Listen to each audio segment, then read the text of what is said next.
Bom, vamos fazer uma representação da mesa.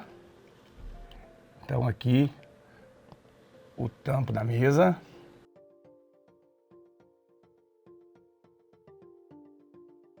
O pano que está sobre a mesa.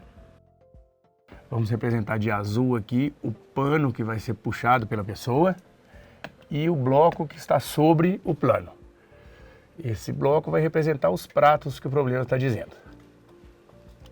Quando a pessoa exerce uma força puxando o pano tende a entrar em movimento e o bloco que estava parado tende a continuar em repouso. Então surge nesse momento uma força de atrito entre o bloco, no caso representando os pratos, e o pano. Aí os pratos que tendem a ficar parados vão ser forçados a entrar em movimento. Se eles entrarem em movimento, será por essa força de atrito, assim como esses mesmos pratos farão uma força de atrito sobre o plano. É um para-ação-reação.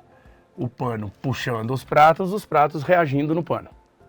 Essa força de atrito, caso a pessoa puxe com pouca força, ela será a força de atrito estático, porque é um caso em que não haverá deslizamento entre os pratos e o pano.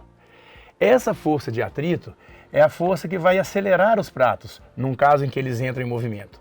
Então, de acordo com a segunda lei de Newton, força resultante é massa vezes aceleração.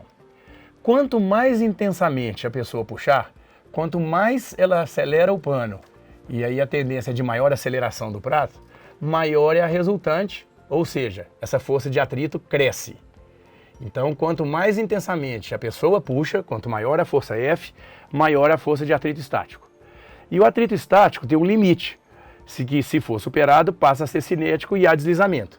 Então, se a pessoa puxa com uma força muito grande, essa força de atrito estático é vencida, o atrito estático máximo, passa a ser uma força de atrito cinético, aí o pano desliza, entra em movimento e deixa os pratos para trás e os pratos não caem.